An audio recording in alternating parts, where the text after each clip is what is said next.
Wara li aktar kmini tnejn il-Gvern Malti rċieva kopja tas-sentenza maħruġa mit-Tribunal fil-proċeduri ta' arbitraġġ internazzjonali li jinvolvu lil Stewart Healthcare skont ir-regoli tal-Kamra Internazzjonali tal-Kummerċ l-ICC, jirriżulta li d-deċiżjoni twaqqa' kompletament il-gidba lil poplu Malti kien insteraq xi 400 miljun euro.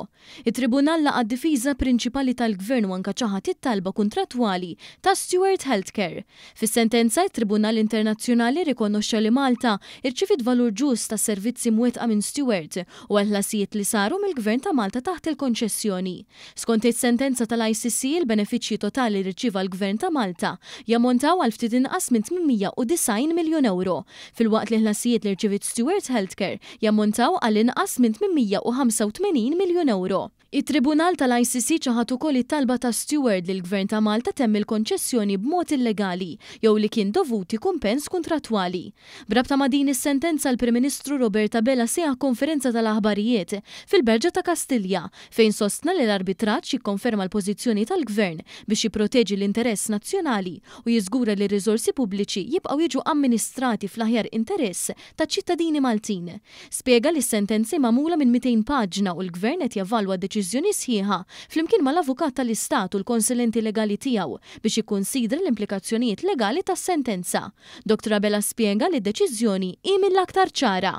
Id-deċiżjoni tasal għal żewġ punti prinċipali. Smajna ħafna f'daw l-aħħar xhur illi Stewart kienu ħarbu minn Malta b'400 miljun euro. U li l-Gvern ta' Malta kien tul medda ta' xhur ħallasom ta' servizzi li huma ma tawx lura. It-Tribunal ġab dik il-gidba, dik il-falsità kompletament fix-xejn.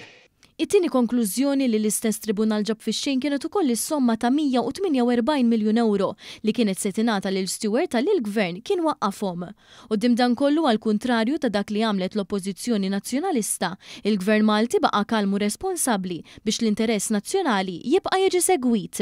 Kien hemmhekk f'kull stadju ta' dan l-arbitraġġ biex iddefendejna b'mod mill-aktar diligenti l-interess nazzjonali u hemmhekk għal darb'oħra urejna kif anke f'proċeduri ta' din is-serjetà aħna il-persuni li kapaċi niddefendu l-interess nazzjonali. Naturalment l-isptarijiet issa huma kollha tal-Istat Malti ħilsa minn kwalunkwe pretensjoni ta' Stewart fuqhom u naturalment issa jispetta fuqna wkoll ir-responsabbiltà ta' triq il-qudiem.